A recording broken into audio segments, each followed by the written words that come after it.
Let's be real, coming out was supposed to be the hard part, right? But what happens when you're out proud and still don't feel comfortable in gay spaces? You walk into a bar, a brunch, a community event, and suddenly the anxiety hits. Your mind's racing, you're quiet, maybe even look standoffish when you're really just nervous. I'm Jay, and this is Just Ask Jay, where we get real, reflect, and grow together. Today's email hit home for me. It says, I was wondering if you would give some advice on feeling more comfortable being gay. I have been openly out now 4 years, but still find that whenever I'm in queer spaces, I feel uncomfortable. I get a sense of anxiety and feel like it's hard to make friendships because I come off as standoffish. Any advice on how to overcome this? First off, thank you for being honest and sharing. You're not the only one that goes through this. There are people that have been out for more than 4 years that still have anxiety when it comes to gay spaces. With that being said, today I want to share 5 things that can help you shift that energy and start feeling more at ease, not just in gay spaces, but within yourself. Number 1, your body language speaks before you do. A relaxed posture, a genuine smile, even eye contact. Those little cues tell people, I'm open to connecting. Sometimes we don't realize how tense we look because we're in our heads. Try softening our shoulders, uncrossing our arms, letting your energy relax. It really makes a difference. It does. Once you're aware of your language, the next step is checking your overall energy, which I think everybody needs to do this. Check that energy. A lot of us walk around with that resting bitch face, and it's not always on purpose. Sometimes your mind is just chilling. I've had moments when people thought I was mad, and I was literally just thinking about what I was about to eat. So before you walk into a social space, check yourself in the mirror. Soften your expression, take a breath, and set the tone you want to bring in. It signals openness without saying a word. These are just ways that, without even speaking, you're inviting someone in. Now, once you're in the space, let's talk about how you connect with people. So number 3, lead with curiosity instead of performance. In a lot of gay spaces, it can feel like everyone's trying to show off and prove themselves, but nothing makes you more approachable than showing genuine curiosity about someone else. Ask questions, be interested, compliment something real. It flips the dynamic and makes people feel seen, and that energy always comes back. Like when you compliment genuinely, people always appreciate that. And speaking of being seen, your style can actually be a part of your confidence. So this leads to number 4. Embrace your authentic style. People think being approachable means you have to tone yourself down. No, approachable means you feel comfortable enough to show up as you are. Whether that's a bold fashion choice, a subtle little detail, or a true cultural statement piece, your style can invite conversation. People love an icebreaker, and nothing sparks connection faster than, hey, I love that jacket, I love them shoes. You know what I love about getting my nails done? It's not just the self-care part, it's the creativity. Every design feels like a tiny piece of art that says something about who I am. For me, nail art is one of the easiest ways to express my authentic style. It's fun, it's bold, and it always gets people talking. I've had strangers start conversations with me everywhere. Parties, the grocery store, gay bars, work, even just recently at the dentist. It's wild how something so small can open doors to connection. This is my latest design and I'm obsessed. So be honest, if you saw me out with these nails, would you use them as a conversation starter?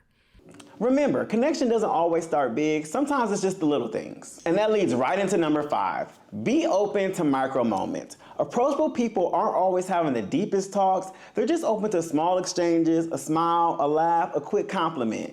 And then that can lead to something more.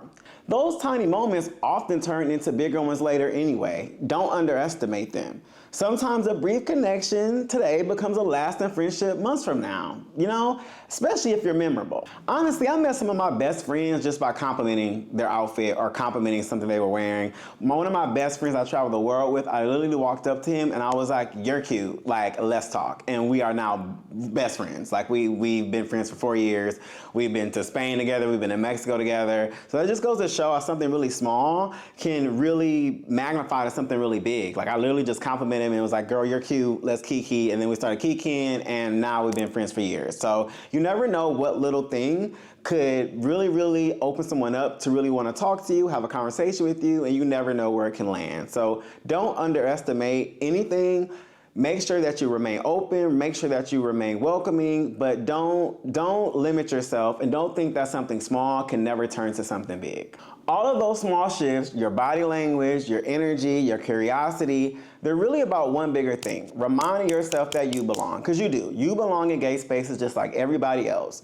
Feeling uncomfortable doesn't mean you're an outsider. It just means you're human and you're still finding your rhythm, especially if you just came out a few years ago. So please be patient with yourself. The confidence you're looking for isn't about changing who you are. It's about trusting that you are enough, even in a room full of people who seem unsure of themselves, which that will happen a lot. I still get anxious when I go to gay spaces, and I feel like I'm a very extroverted, social person. And sometimes it just depends on the environment. Sometimes the whole environment may be more welcoming, so you come off more welcoming. Or sometimes the environment may come off more standoffish to where you may feel more standoffish. But at the end of the day, don't let someone else stop you from shining, stop you from being you. That's one thing I always remind myself. Even if the environment isn't welcoming, I'm still going to be Jay. I'm still going to be me. I'm still going to be social. I'm still going to talk to people. I'm still going to generate that buzz that I always do, because that's who I am. So do your best to not limit yourself based on the environment, because you can make the environment. There's been a lot of parties I've been to where we enter the party and it's whack. Nobody's dancing, but then me and my friends start dancing, we start getting the energy up, we start vibing, and everybody else starts vibing and starts getting the energy together. So I feel like you never know how you can affect the mood of an environment. You never know how you may be the life of the party that party needed to get things going. And you never know how maybe you showcasing your comfort level and you expressing yourself and being genuine to who you are, how that can encourage others to do the same. So there's so many ways you can look at this when you are entering these gay spaces, and how not only can you push yourself, but how you also can push others to make the environment more welcoming and just more fun for everyone. I hope you found those 5 tips useful, but overall, I want to hear from you. Have you ever felt anxious or out of place in gay spaces? What has helped you start feeling more at home in your skin in the gay community? Drop your story in the comments and let's talk about it. And if this has helped you, don't forget to like, subscribe, and share this episode with anyone you think that might need it. And if you have a question you want me to tackle in a future episode, email me at justaskjtheo@gmail.com. Completely anonymous and completely real. As always, do your best to stay safe, stay positive, and I will see you guys on the next video.